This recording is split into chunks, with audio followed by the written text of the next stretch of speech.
அன்புள்ள கிறிஸ்துவின் அன்பு சகோதர சகோதரிகளே, இது இந்த அருமையான நாளிலே நம் ஒவ்வொருவருக்கும் பிதாவாகிய தேவனாலும் நமது ஆண்டவராகிய இயேசு கிறிஸ்துவினாலும் கிருபையும் அன்பும் சமாதானம் இந்த நாளிலே உண்டாவதாக என்ற அன்பின் வாழ்த்துதலை சொல்லி, இந்த நாளிலே நாம் பரிசுத்த ஆவியை பெற்றுக்கொண்டு நம்முடைய பலவீனத்திலே கிறிஸ்துவனுடைய பலம் பரிபூர்ணமாக விளங்கும் என்ற ஒரு நம்பிக்கை பூரண சமாதானத்தோடு நாம் ஏசாயா 26ஆம் அதிகாரம் 3வது வசனத்தை குறித்து வாசித்து கொஞ்சம் தியானம் பண்ணலாம். சரிங்களா? உம்மை உறுதியாய் பற்றி கொண்ட மனதை உடையவன் உம்மையே நம்பியிருக்கிறபடியால் நீர் அவனை பூரண சமாதானத்துடன் காத்துக்கொள்வீர். தேவனையும் கிறிஸ்துவையும் உறுதியாய் பற்றி கொண்ட மனதை உடையவர்களா நாம இருந்தா, நாம அவரை மாத்திரம் எல்லா சூழ்நிலையிலும் நாம நம்பி இருக்கிறபடியால் நம்மை ஒரு பூரண தேவ சமாதானத்துடன் இந்த நாட்களிலே அவர் நடத்துவார்னு நம்மளுக்கு ஒரு வாக்குறுதி தரார். பூரண சமாதானம் இது உலகத்தார் மற்ற நண்பர்களால் தரக்கூடிய ஒரு நிம்மதி இல்ல, இது நித்தியமா இருக்கிற ஒரு பூரண சமாதானம். இது ஒரு சுய நலம் போல அல்ல, இது டெம்பரவரி இல்லை, மாறாக கிறிஸ்துவின் மூலம் நமக்கு இது அருளப்பட்டிருக்குது. அது பரிசுத்த ஆவி. அந்த பரிசுத்த ஆவி நமக்கு கிடைக்க போகும் பொழுது, நம்ம தேவ சமூகத்துல அதிகாரியில ஜெபிக்கும் பொழுது தேவன் கிறிஸ்து மூலமா அதை நம்மை கொடுத்து நம்ம அந்த நாள்ல எப்படி பேசணும், எப்படி நம்முடைய வேலையில நம்ம எப்படி ஞானமா நடக்கணும், எப்படி நம்ம குடும்பத்தார் மத்தியில நாம கிறிஸ்துவ காண்பிக்கணும் அப்படின்ட்டு தேவன் நம்மளுக்கு ஒரு சமாதானத்தோடு சொல்லி தருவாராம். அப்போ நம்மளுக்கு தேவன் ஒவ்வொரு நாளும் பாருங்க, ஒவ்வொரு ஆசீர்வாதத்தை, ஒவ்வொரு ஜீவனுள்ள நம்பிக்கைய அவருடைய மிகுந்த இரக்கத்தினால நம்மளுக்கு கொடுத்து நம்மளை ஜெனிப்பிக்கிறார். இந்த பாவ மனுஷன், பழைய மனுஷ சுவாபத்திலிருந்து நாம பரிசுத்தாவியை கேட்கும் பொழுது நம்ம விடுவிக்க கிறிஸ்து வல்லவராயிருக்கிறார். சரிங்களா? அப்போ நம்மளுக்கு எல்லாமே, எல்லா வாக்கு தத்தமும் நம்மளுக்கு உடனே நடக்குதா அப்படின்னா இல்ல. சில நிபந்தனைகள் கொடுக்குறாங்க. நீ நான் சொல்ற வழியில, அதாவது கிறிஸ்துவோட அந்த இடுக்கமான வழியில வந்து கேரக்டரை காமிச்சாதான் நாம உன்னதரோட மறைவில் இருப்போம். சர்வ வல்லவருடைய நிலையில் தங்குறது எப்பன்னா அவருடைய கேரக்டரை நம்முடைய வாழ்க்கையில அப்ளை பண்ணி தான் ஆகணும். லைஃப் ஸ்டைல நாம கிறிஸ்துவோட லைஃப் ஸ்டைல் மாதிரி மாத்தணும். இந்த உலகத்தான் பண்ற லைஃப் ஸ்டைல்ல போனா ஆசீர்வாதமோ அந்த வாக்கு தத்தங்களோ நம்மளுக்கு நடக்காது. சரிங்களா? அப்போ கடைசி காலத்துல நாம நின்று கொண்டிருக்கிறோம். அப்போ தேவனிடத்துல மாத்திரம் நம்ம அன்பு கூறுகிறவர்களா இருந்தா சகலமும் நம்மளுக்கு நன்மைக்கு எதுவா நடக்கும். சரியா? அப்போ இக்காலத்து பாடுகள், நாம இக்காலத்துல வனாந்தர பயணத்துல நாம ஆவிக்குரிய இஸ்ரவேலரா நாம போயிட்டு இருக்கோம். செங்கடல் மாதிரி நம்ம பல விக்கிரகத்துல இருந்து வந்துட்டோம் நம்ம. இப்போ வனாந்தர பயணம், அடுத்து கானானு கிட்ட போறோம். இப்ப நம்ம முறுமுறுக்க கூடாது. இப்ப விக்கிரக ஆராதனை மாதிரி மத்தவங்களை நம்ம உயர்த்திடக்கூடாது. தேவன் ஈக்குவலா, தேவன் நம்முடைய அப்பா ஈக்குவலுக்காக மகிமையை நம்ம கொடுத்துடக்கூடாது. கிறிஸ்து மூலமா தேவனுக்கு மாத்திரம்தான் மகிமை கொடுக்கணுமே தவிர வேற எந்த இதுவும் செய்யக்கூடாது அப்படின்னு பாக்குறாரு. சரிங்களா? பேதுரு கூட பாருங்க, ரொம்ப அழகா இன்னொரு வார்த்தையும் சொல்றார். என்ன அப்படின்னு போகும்போது, அவருடைய மிகுந்த இரக்கத்தினாலே நம்மளை மறுபடியும் ஜெனிப்பிச்சிருக்கிறார். சரிங்களா? நம்முடைய ஆச்சரியமான ஒளிக்கு நம்மளை வழி நடத்தி கொண்டிருக்கிறார். யாரு? ஆண்டவராகிய இயேசு கிறிஸ்துன்றத நாம உணரணும். அப்போ நாம நன்றி உணர்வு உள்ளவர்களாக நாம இருக்கணும். பாருங்க, கடந்த நாட்கள்ல நம்ம அப்படியே நம்மள பேக்ல நம்முடைய லைஃப் ஸ்டைல்ல பார்த்திருப்போம்னா நம்மளுக்கு தெரியும் எவ்வளவு அக்கிரமும், எவ்வளவு மீறுதல், எவ்வளவு துன்மார்க்கம், எவ்வளவு ஒரு வேசித்தனத்தோட நாம இருந்திருப்போம். பொய் உடையவர்களா நாம இருந்திருப்போம். சரிங்களா? அப்போ பாருங்க, நம்முடைய இருதயத்தை தாழ்த்தணும் அப்பா கிட்டே, கிறிஸ்து முன்னாடி முழங்கால் படியிட்டு அவர் செய்த நன்மைகளை நாம நினைவு கூர்ந்து நன்றி சொல்ல நம்ம ஆசைப்படணும். ஒரு நாளைக்கு 1 மணி நேரமாவது நம்ம கொடுத்தே ஆகணும். அப்போ அவர் நம்மளை வழி நடத்துறதுக்கு அந்த 1 hour நம்மளுக்கு அவர் நம்மளுக்கு போதிப்பார். நம்முடைய நடக்க வேண்டிய வழியை காண்பிப்பார். நம்ம நடந்து போக வேண்டிய இடம் பரம காணான்றத அவர் காண்பிப்பார். பிரியமானவர்களே, பாருங்க, நம்ம கடந்து வருவோம். சரிங்களா? அவர் நம்மளை ஆசீர்வதிக்கவும், நம்மளை கனப்படுத்தவும், நம்மளுக்கு அழியாமை என்ற ஒரு ஒரு பொக்கிஷத்தை தர்றதுக்கும் கிறிஸ்துவும் தேவனும் வாஞ்சியா இருக்காங்க. பிரியமானவர்களே, அதை நம்ம உணரணும். சரிங்களா? இப்போ இன்னைக்கு நாம ஒரு ஆவிக்குரிய கிருபை பெற்ற ஒருத்தரை பத்தி, ஆவிக்குரிய மாத்திரையை சாப்பிட்டுட்டு நாம அதை ஜீரணிக்கலாமா? சரிங்களா? யாருன்னு பார்க்கும் பொழுது நம்ம யாரை பார்க்கலாம் அப்படின்னா, பாருங்க, இந்த நாள்ல நம்ம ஆவிக்குரிய மாத்திரை அப்படின்னு பார்க்கும் பொழுது மத்தியை குறித்து பார்க்கலாம். அவர் ரொம்ப கிருபை பெற்று எப்படி கிறிஸ்துவால் அழைக்கப்பட்டார், எப்படி அந்த அவருடைய உள்ளார்ந்த அந்த மன கேரக்டர் என்ன, குணலட்சணம் என்ன அப்படின்றதெல்லாம் நம்ம பார்க்கலாம். சரிங்களா? சரிங்களா? இப்போ மத்தேயு முதல்ல எழுதின புஸ்தகம் இல்ல, புதிய ஏற்பாட்டுல முதல்ல எழுதின புஸ்தகம் அது இல்ல அப்படின்னு சொல்றாரு. ஆனா அவர் பார்த்தா 99 முறை பழைய ஏற்பாட்டு பரிசுத்தவான்களை மேற்கோள் காமிச்சு அவர் எழுதியிருக்கிறார். அப்போ மத்தேயுன்றது எப்படி பாருன்னா, ஆயக்காரனாகிய மத்தேயு, சரிங்களா, அப்படின்னு அவருடைய பேர் பதிவிடப்படுது, ஆயக்காரன். அப்போ ஆண்டவராய் இயேசு கிறிஸ்து அவருடைய முதலா வருகையில வந்தபோது என்ன நடந்திருக்குன்னு நாம பார்த்திருக்கிறோம். அவர் ஒரு சாதாரணமான மனுஷங்களை தான் இயேசு கிறிஸ்து தேர்ந்தெடுத்தார். சரிங்களா? இப்போ அவங்களுடைய லைஃப் ஸ்டைல்ல என்ன பாதிப்பு இருந்தது, சரிங்களா, அப்படின்றத நம்ம பார்க்கலாம். அதுக்கு முன்னாடி மத்தேயுனா அதனுடைய பொருள் என்ன அப்படின்னு பார்த்தா, தேவனோட பரிசு அப்படின்றது அதனுடைய அர்த்தம். சரிங்களா? நம்ம பேருக்கான ஒரு ஒரு அர்த்தம் இருக்கும். ஆனா மத்தேயுன்ற பேருக்கு ஆழமான தேவனுடைய பரிசுன்றது அவருடைய பொருளா இருக்கு. இவர் யாரோட புள்ள நம்மளுக்கு தெரியும், அல்பியோட புள்ள.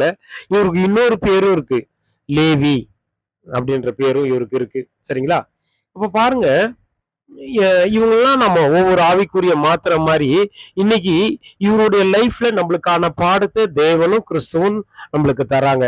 அப்போ நம்ம என்ன பண்ணணும், இது எச்சரிப்பு தர்றதா இவங்களுடைய வாழ்க்கை இருக்குது. அதே மாதிரி அட்வைஸ், இதுல நிறைய ஆலோசனையும் இருக்கு அப்படின்னு சொல்றாரு. அது மாத்திரமல்ல, தேவனுக்கு பிரியமா அவர்கள் நடக்கும் பொழுது அவர்கள் எப்படி ஒரு காண்பித்த வைராக்கியம், அவருடைய குணலட்சணம் அப்படின்றதெல்லாம் நம்ம படிக்கும் பொழுது நம்மளுக்கு அது நாம இன்னுமாய் அந்த கிறிஸ்துவோட வழியில் நடக்கும்போது இது உற்சாகம் தரும். அதை நினைச்சு நம்ம பார்க்கலாம். சரிங்களா? அப்போ நாமளும் அவருடைய லைஃப் ஸ்டைல பின்பற்றோம்னா நம்ம வரலாம். இப்போ நம்ம ஒரு சில பேரு நம்ம பார்த்திருக்கிறோம் கடந்த நாட்கள்ல, எசபேல், அத்தாலியால், இவங்கள மாதிரி எல்லாம் நம்ம இருக்கக்கூடாது அப்படின்னு நாம் பார்த்தோம்.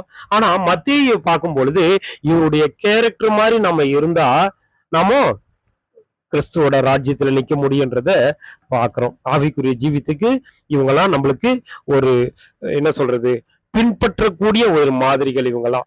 சரிங்களா? எபிரேயர் 12:1 கூட நம்ம பார்த்திருக்கலாம், பாரம் உள்ள.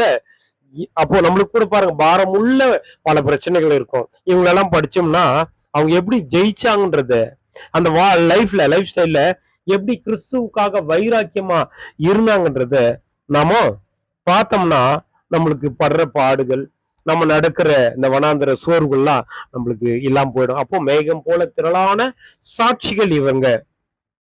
அப்போ நம்முடைய விசுவாசத்தை தொடக்கிறவரும் முடிக்கிறவரும் இயேசு கிறிஸ்து, அவருடைய வழியும் பார்க்கணும், இவங்களையும் நம்மள பின்பற்றலாம் அப்படின்ட்டு தேவன் நம்மளுக்கு எழுதி வச்சிருக்காங்க. சரிங்களா? இப்போ அடுத்தபடியா நம்ம பார்க்கலாம், லூக்கா இவரை பத்தி எப்படி பின்பற்றி வாங்க அப்படின்னு சொல்லியிருக்காரு. அதாவது லூக்கா 5:27 அவர் சொல்லுவாரு, இவரு ஒரு கவர்மெண்ட் டேக்ஸ் வசூல் பண்ற ஒரு கவர்மெண்ட் அதிகாரி அப்படின்னு சொல்றாரு. மார்க்கும் சொல்றாரு. மார்க் 2:14 இயேசு சொல்லுவார், என்னை பின்பற்றி வா அப்படின்னு. இயேசு கிறிஸ்து இவருடைய கேரக்டரை பார்த்து அவருடைய உள்ளுக்குள்ள இருக்கிற, இப்போ நாம ஒருத்தரை பார்த்தோம்னா நம்மளால ஜட்ஜ் பண்ண முடியாது இல்லையா? ஆனா இயேசு கிறிஸ்து இப்ப நம்ம மகிமையில இப்ப நம்மள பாக்குறாருன்னா அவர் ஜட்ஜ் பண்ணுவார்ல. அப்புறம் அவன் என் ஃப்ரெண்டு அப்படின்னு சொல்றாரு, யோப பார்த்து இவனை மாதிரி உத்தமனும் சன்மார்க்கனும் ஒருத்தனும் இல்லை அப்படின்றாரு. தாவீத பாருங்க, அஹ் ரொம்ப இது சொல்றாரு, என் வீட்டுல உண்மை உள்ளவன்னு. அது மாதிரி ஒவ்வொருத்தருக்கும் ஒவ்வொன்னு சொல்றாங்க. இவரை பத்தியும் அவர் சொல்றாரு, என்னை பின்பற்றி வரக்கூடிய ஒரு சீடனா, அந்த பரலோகத்துல இருக்கிற ஒரு தூணா இருக்கிறதுக்கு இவர் அழைக்கும் பொழுது பாருங்க, உடனே எல்லாத்தையும் விட்டுட்டு வர்ற ஒரு நல்ல குணசாலியா இவர் இருக்கார். அது மாத்திரமல்ல பிரியமானவர்களே, இவரு தன்னை அறிமுகப்படுத்தும் போது நான் ஒரு பரிசுத்தவான் அப்படின்னு அறிமுகப்படுத்தல. யாரு? மத்திய புஸ்தகத்தை மத்திய தான் எழுதியிருக்காரு. அவர் எப்படி எழுதினா, நான் ஒரு ஆயக்காரன் அப்படின்ட்டு தன்னை பற்றி, அதாவது ஒரு பாவிகள் ஈக்குவலா அன்னைக்கு இவங்களை நினைச்சாங்க. அந்த பரிசேயர்கள்லாம் இவங்களை எப்படி நினைச்சாங்க? சாலமோன் தேவாலயத்திலோ இவங்க உள்ள வரக்கூடாது அப்படின்ற ஒரு நிலைமைக்கு இவங்களை வச்சிருந்தாங்க. பாவிகளோட ஈக்குவலா. அப்படின்னா நம்ம வாசித்தா நம்மளுக்கு தெரியும்.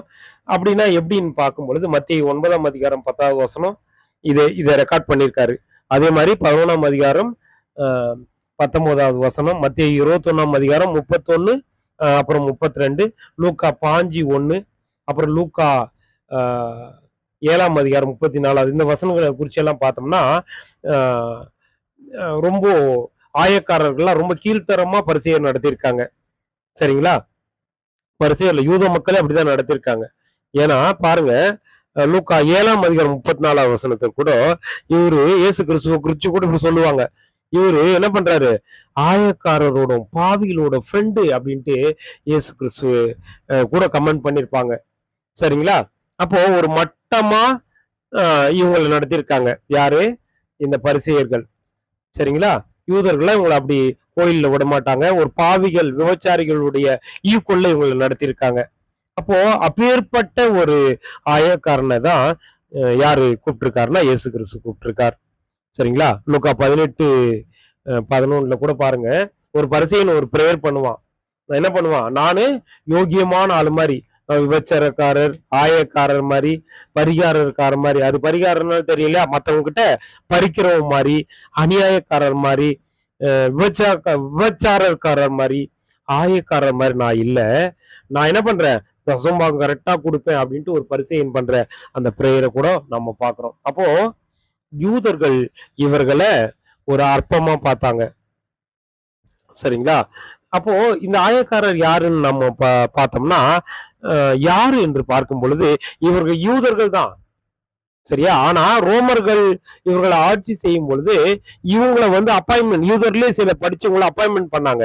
இவங்க ஒரு கவர்மெண்ட் ஜாப்ல இருக்கிறவங்க. அதே மாதிரி இன்னைக்கு எப்படி நம்ம ஜிஎஸ்டி, இந்த பஞ்சாயத்து வரி, வீட்டு வரி, தண்ணி வரி இப்படியெல்லாம் வசூல் பண்றாங்களோ அது மாதிரி ஒரு வசூலிக்கிறவர். சரிங்களா? இவர் என்ன பண்ணலாங்கன்னா, அந்த காலத்துல இப்ப இருக்கிற மாதிரி நியாயமா இல்லை. அந்த காலத்துல இவங்க ரோமர்கள் அப்பாயின்மெண்ட் பண்ண ஒரு கவர்மெண்ட் அதிகாரி. இவங்க ஒரு அநியாயம் பண்ணவங்களா அன்னைக்கு இருந்திருக்கிறாங்க, இந்த டேக்ஸ் வசூல் பண்றவங்க. எப்படி என்று பார்க்கும் பொழுது இவங்க இப்போ இன்னைக்கு பாருங்க, ஜிஎஸ்டி 18% வசூல் பண்றாங்க இல்லையா? அது மாதிரி அவங்க ஒரு குறிப்பிட்ட பர்சன்ட் வசூல் பண்ணிக்கலாம். இப்போ 100க்கு 10% வசூல் பண்றதா இருந்தா, ரோமர்கள் இவங்களுக்கு எப்படிப்பட்ட பவர் கொடுத்துருப்பாங்கன்னா, இவங்க 50% கூட வசூல் பண்ணிக்கலாம். கட்ட பஞ்சாயத்து மாதிரி இவங்க ஒருத்தரை போயிட்டு அடிச்சு கூட வசூல் பண்ணலாம். அதுக்கு இவங்களுக்கான பவர் ரோமர் கவர்மெண்ட் கொடுத்துருக்கு. அதனால என்ன பண்ணாங்க பரிசேயர்கள், யூதர்களா இவங்களெல்லாம் ஒரு தேவாலயத்துக்கு வரக்கூடாத ஒரு பாவியல் நிலைமையில இவங்களை வச்சிருந்துக்கிறாங்க. அப்ப இவருக்குள்ள குத்தினே இருக்குது. சரிங்களா? மனசாட்சி வித்து போட்டவங்க நிறைய பேரு அநியாயமா வசூல் பண்ணி தங்களுடைய குடும்பத்துக்கும், இன்னைக்கு இருக்கிற பாஸ்டருங்க மாதிரி ஒரு சில பாஸ்டருங்க அது மாதிரி பல பேரு இங்க இருந்திருக்கிறாங்க, டேக்ஸ் வசூல் பண்றவங்க. ஆனா இவரு நியாயமா நடந்திருக்கிறார். சரிங்களா? அதே மாதிரி யோவான் இவரை குறிச்சு நல்ல நற்சாட்சி சொல்லியிருக்கார். அதே மாதிரி லூக்கா 3ஆம் அதிகாரம் 12-13 பார்க்கும்போது நீதியா இவரு வரி வசூல் பண்ண ஒரு ஆளா இவர் இருந்திருக்காருன்னு ரெக்கார்ட் பண்றார். அதே மாதிரி பார்க்கணும்னா நம்ம பார்க்கலாம், லூக்கா 19ஆம் அதிகாரம் 8வது வசனம் கூட சகேயு என்றவரும் பாருங்க இந்த வசூல் பண்றவர் தான், வரி வசூல் பண்றவர் தான். அவரு அத்தி மரத்து கீழே பார்த்துட்டு இயேசு கிறிஸ்துவ பார்க்கறது ரொம்ப குள்ளமானவர், அதனால ஏறி நிக்கிறாங்க. இயேசு கிறிஸ்து கூட சொல்றாரு இல்லையா, சகேயு நான் வாங்க இன்னைக்கு உன் வீட்டுல தங்க போறேன்னு அவர் பாருங்க உடனே என்ன சொல்றாரு, நானு என்னுடைய சொத்துல பாதியை நான் ஏழைக்கு கொடுத்துட்றேன். அதே மாதிரி நான் ஒருத்தர்கிட்ட 100 ரூபாய் வாங்கியிருந்தேன்னா, அநியாயமா வாங்கியிருந்தா நான் அதை 400 ரூபாவா திருப்பி நாளத்தனையா தந்துடுறேன் அப்படின்ட்டு தன்னுடைய கேரக்டரை மாத்துற ஒரு ஆயக்காரனையும் நம்ம பார்க்கிறோம். புரியுங்களா பிரியமானவர்களே? இப்ப பாருங்க, இதுல நம்மளுக்கு என்ன பாடம் என்று பார்க்கும் பொழுது, நாம கூட பாருங்க கடந்த நாட்கள்ல எப்படி இருந்திருப்போம். உம் உண்மை இல்லாம பல காரியத்துல தேவனுக்கு விரோதமா நம்ம பண்ணியிருப்போம். இதுல நம்மளுக்கு என்ன பாடம்னா, மத்தேயு பாருங்க, சகேயும் பாருங்க, தேவன் அழைச்ச போது தன்னுடைய ஜாப்பை விட்டு வந்த ஒரு நல்ல ஒரு ஆளா அவர் இருக்கார். அதே மாதிரி சகேயும் பாருங்க அப்படி இருக்காங்க. ஏன்னா உலகத்தாரால் வெறுக்கப்பட்ட போதும் தேவன் என்னை அழைச்சிருக்கிறார், தேவன் என்னை பார்த்து கொண்டிருக்கிறார், தேவன் இந்த பரம அழைப்புல உன்னை ராஜாவா வைக்க போறான்னு சொன்ன உடனே பாருங்க தன்னுடைய எல்லாத்தையும் வித்துட்டு வராங்க. அப்போ பாருங்க, தேவனுக்கு பயப்படுகிற ஒரு ஆயக்காரனா இவர் இருந்திருக்கிறார். அப்போ கிறிஸ்துவோட பார்வையில இவர் விலையேற பெற்றவரா இவர் இருந்திருக்கார். அது மாத்திரமல்ல, கர்த்தருடைய வார்த்தைக்கு தன்னை கீழ்ப்படிந்து நடந்திருக்கிறார். அதனால்தான் இயேசு கிறிஸ்துவோட பார்வை மத்தேயு மூலமா இருக்கு.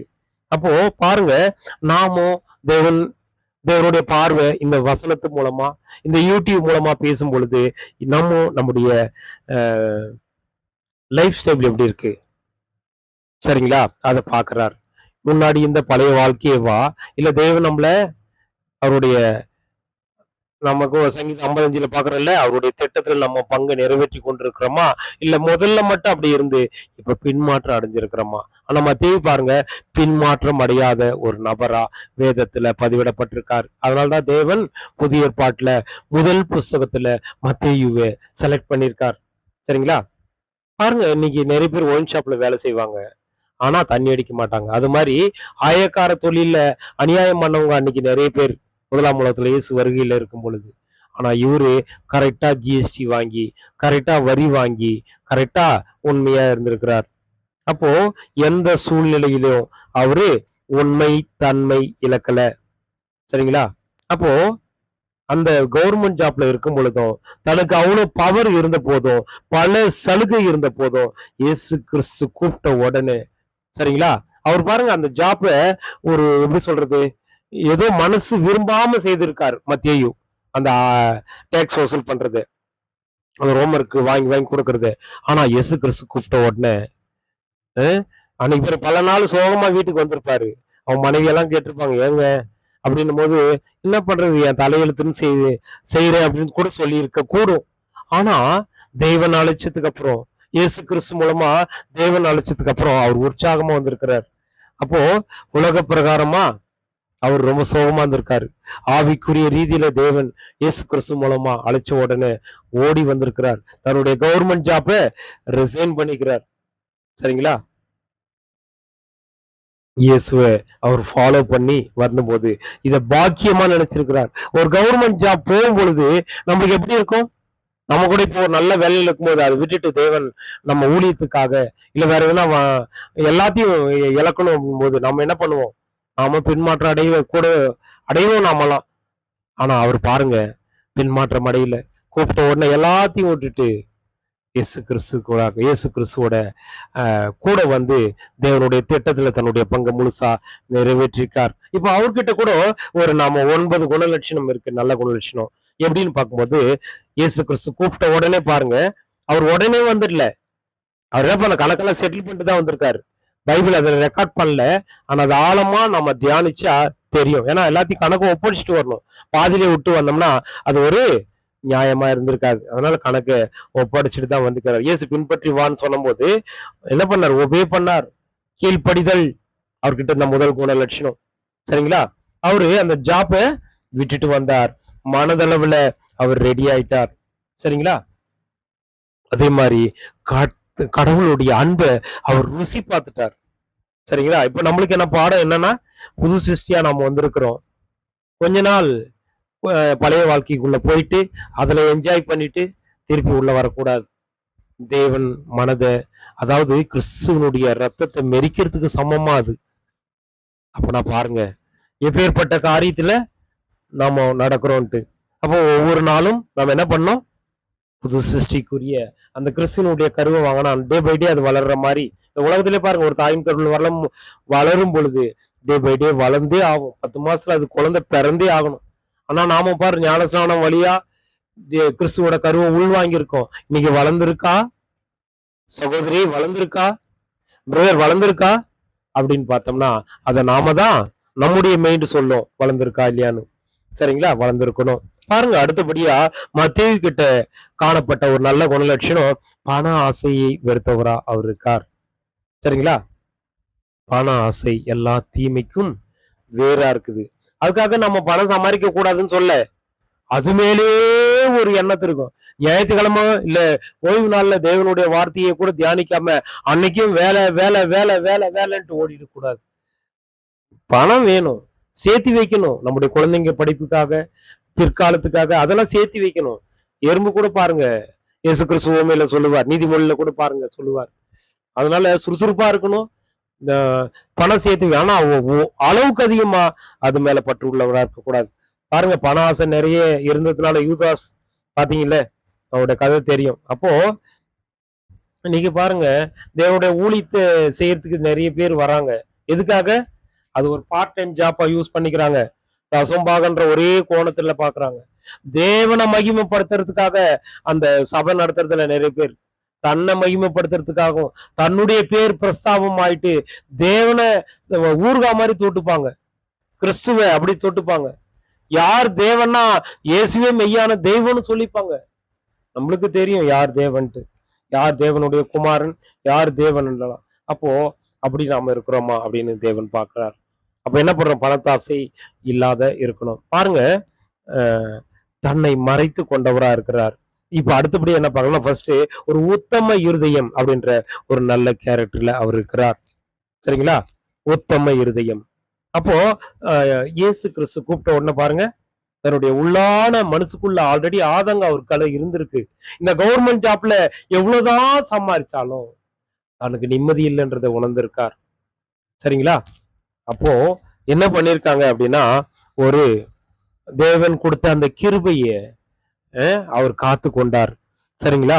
உண்மை நேர்மையா கர்த்தர் என்ன செலக்ட் பண்ணிட்டார் அப்படின்னு தெரிஞ்ச உடனே பாருங்க, ரொம்ப சந்தோஷப்பட்டு சரிங்களா இருந்திருக்கிறார். யாரையும் அவரு தவறா பேசின மாதிரி பைபிள்ல ரெக்கார்டு இல்லை. அப்போ நாம உத்தம இருதயத்தோட இந்த கடைசி நாளில் நடந்து கொண்டிருக்கிறோமா? தேவன் நம்மளை பார்த்து என் இருதயத்துக்கு ஏத்தவன்ட்டு சொன்ன தாவீதை போல நாம் இருக்கிறோமா? தாவீது முற்காலத்துல விழுந்த போது அவரை தண்டித்தார். தண்டித்த உடனே உபயோகப்படுத்தி இது பண்ணார். அதே போல மத்தேயும் இருக்கார். மத்தேயு பாருங்க, சரிங்களா, உண்மையா உத்தம இருதயமா இருந்ததுனால்தான் இயேசு கிறிஸ்து செலக்ட் பண்ணார். அப்போ தேவன் ஆல்ரெடி நிர்ணயிச்சவர் தான் அவரு. ஆனா இயேசு கிறிஸ்து அவருடைய உத்தம இருதயத்தை பார்த்துதான், நல்ல மனசாட்சி உள்ளவரா அவர் இருந்ததுனாலதான் அவரு இயேசு கிறிஸ்து செலக்ட் பண்ணி தன்னுடைய சீடனா வச்சுக்கினார். சரிங்களா? அடுத்தபடி அவருன்னா தன்னை மறைத்து கொண்டவரா மத்தேயு இருக்கிறார். சரிங்களா? பாருங்க, தன்னை மறைத்து கொண்டதுனால்தான் பைபிள்ல 2 இடத்துல மட்டும்தான் அவரு தன்னை காமிச்சிருந்துப்பார். சரிங்களா? 2 தான். எங்கன்னா மத்தேயு 9ஆம் அதிகாரம் 9வது வசனம், அதே மாதிரி 28ஆம் அதிகாரத்துல. அப்போ ஒரு 2 டைம் மட்டும்தான் தன்னை ஒரு ஆயக்காரன், அதாவது பாவிகள் லிஸ்ட்ல இருக்க அவங்க பார்த்தாங்கல்ல, அது மாதிரி தன்னை தாழ்த்தி காமிச்சார். இப்ப நம்மள குறிச்சு நாம எழுதுனா என்ன பண்ணுவோம்? நானு தேவனால் அழைக்கப்பட்டவன், நானு தேவன் என்னை இந்த இடத்துல அழைச்சார், என்னை பேச சொன்னார், என்னை மகிமையில இப்படி பண்ணார், அப்படி இப்படின்னு நம்ம தம்பட்டு அடிப்போம். ஆனா தன்னை மறைச்சிக்கினார் மத்தேயு இவ்வளவு பெரிய புஸ்தகம் எழுதும் போதும். பாருங்க, மத்தேயு 9ஆம் அதிகாரம் 10வது வசனத்துல கூட நம்ம பார்த்தா தெரியும் எப்படி இருக்காருன்னா, ரொம்ப ஆழமா நம்ம படிச்சா தெரியும். மத்தேயு 9ஆம் அதிகாரத்தை எடுத்துக்கொள்ளலாம். எடுத்துட்டு 10வது வசனம் என்ன சொல்லுது? அவர் வீட்டுல போஜனம் வந்திருக்கையில் அநேக ஆயக்காரரும் பாவிகளும் வந்து இயேசுவோடும் அவர் சீஷரும் கூட பந்தி இருந்தார்கள். சரிங்களா? அப்போ என்ன பண்ணாருன்னா பாருங்க, பாவிகளும் ஆயக்காரரும் அந்த இதுக்குள்ள போக முடியாது, தேவாலயத்துக்குள்ள. அதனால என்ன பண்றாரு, தான் வீட்டுல அதாவது ரிசைன் பண்ண அன்னைக்கு என்ன பண்றாரு, யாரால ரிசைன் பண்ணாரு, இயேசு கிறிஸ்துவாலும் தேவனுடைய அழைப்புனாலும் ரிசைன் பண்ணிட்டாரு. ரிசைன் பண்ணும்போது பாருங்க, கூட்டின்னு வந்து வீட்டுல டின்னர் வைக்கிறார். அப்போ ஆயக்காரர்களுக்கெல்லாம் அந்த தேவாலயத்துக்குள்ள போய் மெசேஜ் கேட்க முடியாது. அதனால தன்னு வீட்டுல ஒரு பெரிய டின்னர் ஏற்படுத்தி பாவிகளையும் ஆயக்காரர்களையும் கூட்டின்னு வந்து என்ன பண்ணாரு, எழுதியிருக்காரு. அவன் சாரி அந்த கடவுளுடைய வார்த்தையை இயேசு கிறிஸ்து மூலமா அவங்க கேட்கணும்ட்டு ஒரு டின்னர் இன்வைட் பண்ணி எல்லாரும் இன்வைட் பண்ணி இது பண்ண. அப்போ பரிசேயர் கூப்பிட்டு என்னன்றாங்க, இவர் என்ன பாவிகளோடும் ஆயக்காரரோடும் போஜனம் பண்றாரு அப்படின்றாரு. அப்ப இயேசு கிறிஸ்து சொல்றாருல ஒரு வார்த்தை, பிணியாளிகளுக்கு தான் டாக்டர் தேவை, சுகம் உள்ளவருக்கு இல்லை அப்படின்ட்டு எவ்வளவு இதா சொல்றாங்க.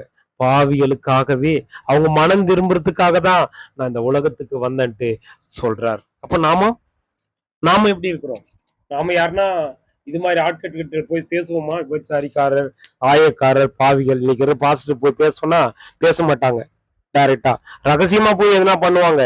ஆனா தேவனுடைய வார்த்தையை சொல்லி தேவனுடைய அன்பு காமிச்சு இயேசு கிறிஸ்துவோடைய ஈடுபலியை காமிச்சு இப்ப இருக்கிற பாஸ்டருங்க இல்லைன்றத நம்ம பாக்குறோம். சரிங்களா? தன்னை விமர்சிக்காத ஒரு நபரா சரியா இருக்கிறார். சரியா?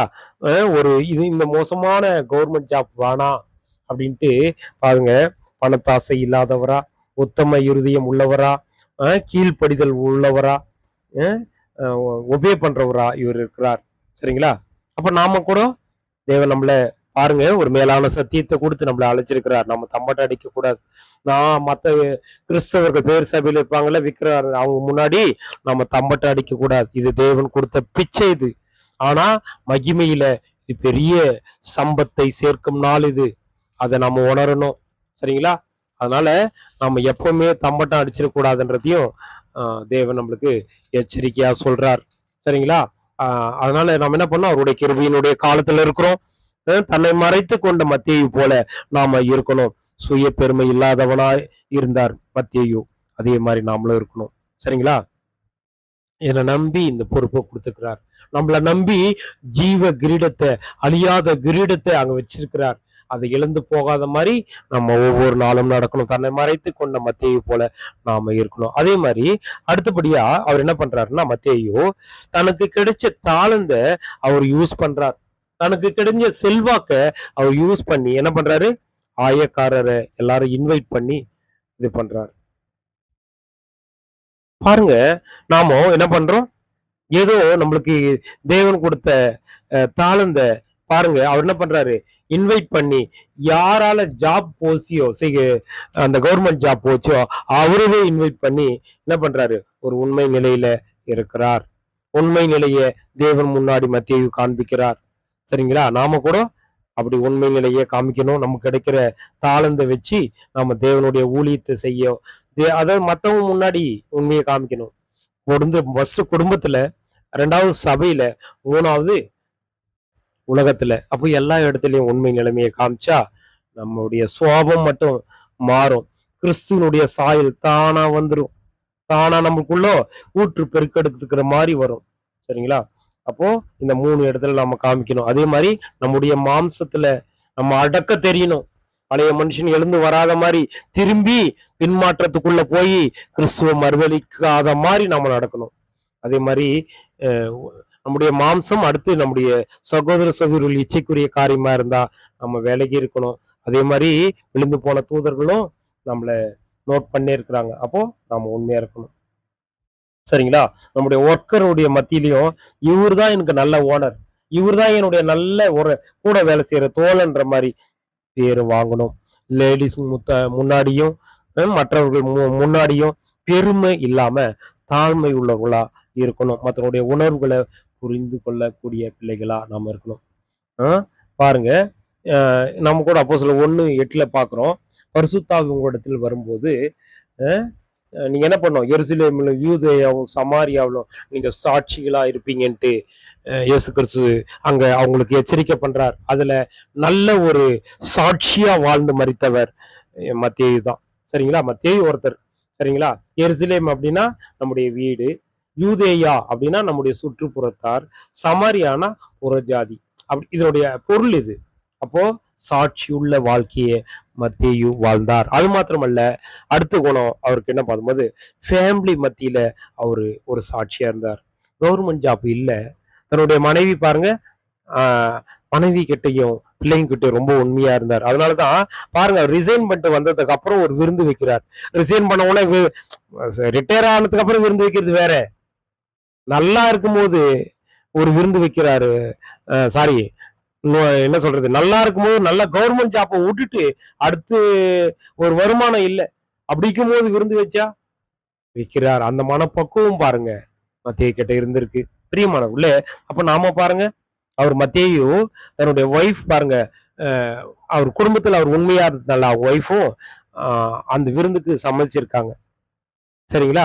பாவிகளும் ஆயக்காரரும் தன்னுடைய வீட்டுக்கு வர்றதுக்கு அவங்க தன்னுடைய கணவனை திருப்திப்படுத்தியிருக்காங்க. இது மாதிரி நாம இருக்கிறோமா? இன்னைக்கு இருக்கிற பெண்கள் அப்படி இருக்காங்களா? சகோதரிகள் அப்படி நீங்க இருக்கீங்களா? மற்றவங்களுக்கு தன்னுடைய சகோதரனுடைய அப்பா அம்மா வந்தாவே கூட சேர்த்திக்காத ஒரு குணம் இன்னைக்கு நிறைய பெண்கள் மத்தியில் இருக்கு. அப்படி இருக்கிறோமா? ஒரு கணவர், ஒரு சகோதரன் எனக்கு தெரியும், அவருக்கு ஒருவேளை சோறு கூட கரெக்டா போட மாட்டாங்க, ஒரு சுட சாப்பாடு கூட கஞ்சி ஊத்தி இன்னும் கொடுக்க மாட்டாங்க. ஆனா ஒரு காஃபி கூட தர மாட்டாங்களாம். 25 வருஷமா அவங்க சாப்பிடுவாங்களாம் காஃபி டீயும், தன்னுடைய கணவனுக்கு ஈய மாட்டாங்களாம். ஆனா சோத்திர பலி உக்காந்து காலையில இருந்து சாயங்காலம் வரையிலும் சொல்லுப்பாங்களாம். அவரே கூட ஒரு சபை கூடுதல் கூப்பிட்டா வரமாட்டாங்களாம் தன்னுடைய இடத்துல. ஆனா வேற ஒரு இடத்துல போயிட்டு பேர் சபையில போயிட்டு எகிரி குதிப்பாங்களாம் பரிசுத்தாவி வந்த மாதிரி. இதுவா? ஆனா பாருங்க, இன்னைக்கு அப்படி இருக்காங்க ஏவு மனைவி போல. ஆனா மத்தேயு மனைவி அப்படி இல்லை. மனைவி பேர் குறிப்பிடப்படல, ஆனா உண்மையா இருந்திருக்கிறாங்க. அதனாலதான் அவர் ஜாப், கவர்மெண்ட் ஜாப் இழந்து வரும்போதும், என்னுடைய கணவர் இன்னைக்கு சந்தோஷமா வேலையில இருக்கும் போதை விட இல்லாத போது அதை ரிசைன் பண்ணிட்டு வந்து தேவனுடைய அழைப்புல தன்னுடைய பங்கு நிறைவேற்ற தன்னுடைய கணவர் வராருன்னு தெரிஞ்சதுக்கு அப்புறம் உண்மையா இருந்திருக்காங்க பிரதர். சரிங்களா? அப்படி நாம இருக்கணும்னு சொல்றாரு. சரிங்களா? அப்போ நம்ம என்ன பண்ணோம்? ஒரு இளைப்பாறுற ஒரு சத்தியத்தை தேவன் கொடுத்துக்கிறார் கிறிஸ்து மூலமா. கடைசி நாட்கள்ல நாம நிக்கிறோம். அப்ப நாம எப்படி இருக்கிறோன்றத நாம உணரணும், உணர்ந்தே ஆகணும். சரிங்களா? அப்போ மத்தேயு ஒரு நிம்மதியா இப்போ இருக்கிறத பார்த்து அவங்க சந்தோஷப்பட்டிருக்கிறாங்க. அப்போ பாருங்க, நம்மளையும் பாருங்க இயேசு அழைச்சிருக்கிறார். அவருடைய கோர்ஸை முடிச்சுட்டு இன்னைக்கு அழியாமையில் இருக்கிறார். ஜீவகிரீடத்தை வாங்கிட்டார். இப்போ நம்மளுக்கு ஜீவகிரீடத்தை ரெடி பண்ணிட்டார். ஞானஸ்நானத்தில் ரெடி. அழியாத கிரீடம் ரெடி. அது மகிமையுள்ள கிரீடம், நித்திய ஜீவன், அழியாமை, கிறிஸ்துவோட அகமகிழ்ற ஒரு லைஃப். ஒரு குளிர்ச்சியான ஏசி மாதிரி, ஒரு பெரிய ஏசியை விட பயங்கரமான ஒரு மகிமை, சந்தோஷம் நிறைஞ்ச அந்த வாழ்க்கைக்கு நம்மள அற்பமான நம்மளை தேர்ந்தெடுத்திருக்கிறார். வேசித்தனம் உள்ள நம்மளை தேர்ந்தெடுத்துக்கிறார். அப்ப நம்ம எவ்வளவு பெரிய பாக்கியவான். பெரிய பெரிய அதிகாரியெல்லாம் விட்டுட்டு, பலவான்களையும் விட்டு பலவீனமான நம்ம தெரிஞ்செடுக்கும் போது மத்தேயு மாதிரி நம்ம என்ன பண்ணோம்? உண்மையா இருக்கணும். ஃபேமிலி மத்தியிலும் சரி, நமக்கு இருக்கிற பெற்ற தாளந்த நம்ம யூஸ் பண்ற விஷயத்திலும் சரி, தன்னை மறைத்து கொண்ட மத்தேயு மாதிரி, உத்தமமா இருந்த அந்த மத்தேயு மாதிரி, பண ஆசை இல்லாத வெறுத்தவரா இருந்த அந்த மத்தேயு மாதிரி, இயேசு கிறிஸ்துக்கும் தேவனுக்கும் தன்னை கீழ்ப்படிஞ்சு தன்னுடைய எல்லா காரியத்தையும் ஒப்பு கொடுத்த அந்த மத்தேயு மாதிரி நம்ம இருக்கணும். அடுத்தபடியா நம்ம பார்க்கிறோம், உறுதியான மனநிலை அவர்கிட்ட இருந்திருக்குது. பாருங்க, யோவான் 21ஆம் அதிகாரம் 1-3 வரலும் படிச்சோம்னா, இயேசு கிறிஸ்து உயிர் தெழுந்ததுக்கு அப்புறம் என்ன பண்றாங்க?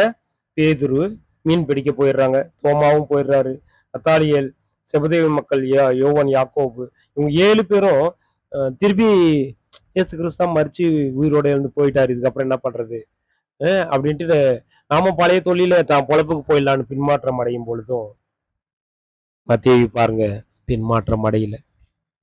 பரிசுத்தாவி பெறாததுக்கு முன்னாடி சொல்றேன், அவ்வளவு உண்மையா இருந்திருக்காரு. இங்க திபேரியா கடற்கரையில இயேசு கிறிஸ்து வந்து பாருங்க, அங்க மீன் எல்லாம் சாப்பிட்டு போறாரு. அப்போ பாருங்க, இஸ்ரேலர் கூட யூதர்கள் மாதிரி இருந்த இவங்க கூட பரிசுத்தாவி பெறாததுக்கு முன்னாடி பின்மாற்றம் அடைகிறாங்க. பெற்ற அப்புறம் பேதுருவெல்லாம் பாருங்க, ஒரே பிரசங்கம் 3000 பேர் கிறிஸ்துக்குள்ள வர வச்சாங்க. மத்தேயு பாருங்க, பல பேதுரு கூட மற்ற சீடர் கூட எல்லாம் நின்று வைராக்கியமா இருந்து ரத்த சாட்சியா மறித்திருக்கிறார். இப்ப நாம எப்படி இருக்கிறோம்? சரிங்களா? அதுன்றத தேவன் பார்க்கிறார். சரிங்களா? அப்போ பாருங்க, நாம இந்த கடைசி நாட்கள்ல நிக்கிறோம். நாமும் கிறிஸ்துவுக்கும் தேவனுக்கும் முழுசுமா நம்மளை அர்ப்பணிச்சு கீழ்ப்படிஞ்சு, தேவன் என்னை எல்லா நேரமும் பார்க்கிறார், என்னுடைய உடல் லட்சணம் மாறணும், இந்த பழைய மனுஷனுக்குரிய குணத்தை முழுசா வெறுத்து இன்னைக்கு நான் மறிச்சா கிறிஸ்துவோட ராஜ்யத்துல இருப்பேன் அப்படின்ற உறுதியான மனநிலை நம்ம கிட்ட இருக்கா? மத்தேயு மாதிரி கவர்மெண்ட் ஜாப்பே நம்மளாம் விடமாட்டோம். ஆனா சப்போஸ் இருக்கிற இடத்துல நம்ம உண்மையா இருக்கிறோமா? சரிங்களா? அப்படி இருக்கணும். பண ஆசை எல்லா தீமைக்கும் வேர். அதனால பணம் தேவை. ஆனா அது மேல மட்டும் நம்முடைய முழு ஆசை வச்சிருக்க கூடாது. மத்தேயு போல. அதே மாதிரி உத்தம இருதயமா அவர் இருந்தாரு. தன்னை மறைச்சிக்கினார் எல்லா இடத்துலயும். சரிங்களா? அவருடைய நிருபத்துல எல்லாம் பார்த்தா தெரியும். சரிங்களா? அவர் நிறைய படிச்சிருக்கிறார்.